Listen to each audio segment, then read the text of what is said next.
তো যারা এখানে বসে আছেন, যে সমস্ত প্রতিবন্ধী ভাই বন্ধু বোনেরা এবং তাদের পরিবার, সকলের কাছে একটা আগ্রহ যে আপনাদের মনে সাহস অবলম্বন করতে হবে, আর সাহসকে ছাড়া যাবে না।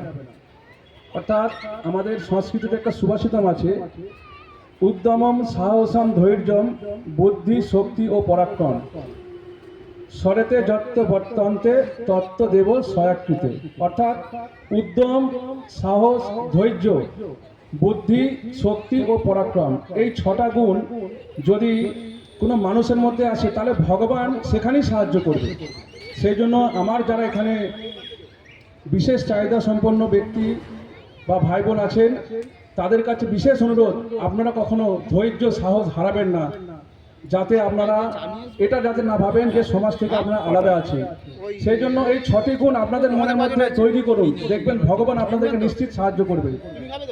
একটু আগে পূর্ববর্তী বক্তা বলেছেন যে একটি মায়ের উদাহরণ দিলেন, সত্যি করেন আমরা যারা এখানে বিশেষ চাহিদা সম্পন্ন আর আছি, তো তাদের পরিবারের মা এবং বাবার আর অকর্ম পরিশ্রম যেটা তাদেরকে এগিয়ে নিতে সাহায্য করে।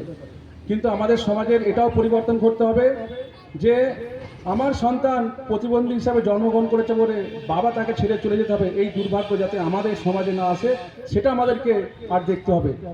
কিছুদিন আগে একটা ঘটনা শুনছিলাম যে একটি শিশু সন্তান জন্মগ্রহণ করেছে, তার 6 বছর পরে দেখা গেল যে তিনি প্রতিবন্ধক, তো তার বাবা সেই পরিবারকে ছেড়ে আলাদা থাকতে শুরু করলো।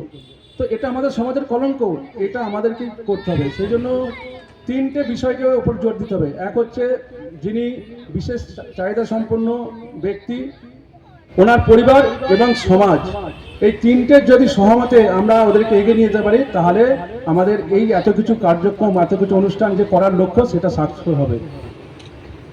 আমরা যখন বাসে লেখা থাকে দেখেছি, আর প্রতিবন্ধীদের জন্য সিট সংরক্ষণ, বৃদ্ধ মানুষদের জন্য সিট সংরক্ষণ, এটা যখন না লেখা থাকবে তখন আমরা সমাজকে সুস্থভাবে তৈরি করে যেটা ভাবতে হবে। প্রতিবন্ধীদের জন্য বলতে হবে কেন, আমার মনের দিক থেকে আর আমাদেরকে তাদেরকে আসন গ্রহণ করতে দেওয়া, তার জন্য লেখার দরকার নেই।